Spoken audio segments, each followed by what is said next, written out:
ఆంధ్రప్రదేశ్ రాష్ట్ర రాజకీయాల్లో నారా లోకేష్ కేవలం ఒక వారసుడిగా కాకుండా ఆధునిక రాష్ట్ర నిర్మాణానికి అవసరమైన విజన్ ఉన్న నాయకుడిగా, అభివృద్ధికి ఒక ఐకాన్గా ఎదిగారు. సాంకేతికతతో పరిపాలనలో పారదర్శకతను తీసుకురావడంలో ఆయన చూపిస్తున్న ప్రతిభ విశేషమైనది. భవిష్యత్తులో రాష్ట్ర అభివృద్ధికి ఒక కీలకమైన మార్గదర్శకుడిగా ఎదిగారు. ఐటీ, పరిశ్రమలే లక్ష్యంగా ప్రపంచ ప్రఖ్యాతిగాంచిన సంస్థలను ఆంధ్రప్రదేశ్ వైపు చూసేలా చేయడంలో ఆయన పోషించిన కీలక పాత్ర నిజంగా అమోఘం. యువతకు ఉపాధి కల్పించడమే లక్ష్యంగా ఆయన సాగిస్తున్న పారిశ్రామిక వేట నేటికీ రాష్ట్రానికి పెట్టుబడుల రూపంలో ఊపిరిపోస్తోంది. పోటీ ప్రపంచంలో రాష్ట్రం పరుగులు తీయాలంటే కేవలం అనుభవం ఉంటే సరిపోదు. దానికి తోడు ఆధునిక ఆలోచనలు, వేగవంతమైన నిర్ణయాలు అవసరం. నారా లోకేష్ ఈ రెండింటి కలయిక. తెలుగు రాజకీయాల్లో వారసత్వంతో అడుగుపెట్టినా తనకంటూ ఒక ప్రత్యేక గుర్తింపును సంపాదించుకున్నారు. కేవలం చంద్రబాబు తనయుడిగా మాత్రమే కాదు, డేటా ఆధారిత రాజకీయాలు చేసే ఒక మోడరన్ లీడర్. తన స్వయం కృషితో ప్రజానాయకుడిగా, విమర్శలను తన విజయాలకు పునాదులుగా మార్చుకున్న ధీశాలి నారా లోకేష్.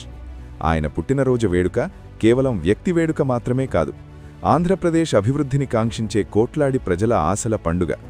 ఆయన కేవలం రాజకీయ నాయకుడు మాత్రమే కాదు, ఉన్నత విద్యావంతుడు, స్టాన్ఫర్డ్ గ్రాడ్యుయేట్. కార్పొరేట్ నైపుణ్యాన్ని ప్రజాసేవలో ఎలా ఉపయోగించాలో స్పష్టమైన ప్రణాళికతో ముందుకు సాగుతున్న యువనేత. ఆంధ్రప్రదేశ్ అభివృద్ధిలో తనదైన ముద్ర వేయాలని తపించే ఒక విజనరీ లీడర్గా ఆయన ప్రస్థానం ఎందరికో ఆదర్శం. లోకేష్ రాజకీయ జీవితంలో యువగళం పాదయాత్ర ఒక మైలురాయి. 3000 కిలోమీటర్లు సాగిన ఆ యాత్రలో ఆయన ప్రజల కష్టాలను స్వయంగా విన్నారు. ఎండను, వానను లెక్క చేయకుండా కుప్పం నుంచి ఇచ్ఛాపురం వరకు సాగిన యాత్ర ఆయనను ప్రజలకు మరింత దగ్గర చేసింది. యువగళం పాదయాత్ర కేవలం ఒక యాత్ర కాదు, అది లోకేష్లోని పోరాట పటిమను ప్రపంచానికి పరిచయం చేస్తూ చేసిన జైత్రయాత్ర. ప్రజల కష్టాల్లో తోడుగా లాఠీచార్జీలు, నిర్బంధాలను ఎదుర్కొని ప్రజల గొంతుకయ్యారు. ఎదురుదాడులు, విమర్శలను ఎదుర్కొంటూనే ఒక పరిణతి చెందిన నాయకుడిగా ఎదిగారు. మహానాయకుడు ఎన్టీఆర్ స్థాపించిన తెలుగుదేశంలో 3వ తరం నాయకత్వంగా ఎన్టీఆర్ వారసత్వాన్ని నిలబెట్టగలడన్న నమ్మకాన్ని కలిగించడమే కాకుండా, ఆధునిక ప్రపంచంలో సాంకేతికతను ప్రజలకు మరింత దగ్గర చేసేందుకు తండ్రి పంథాలోనే తండ్రికి తగ్గ తనయుడిగా లోకేష్ రుజువు చేసుకున్నారు.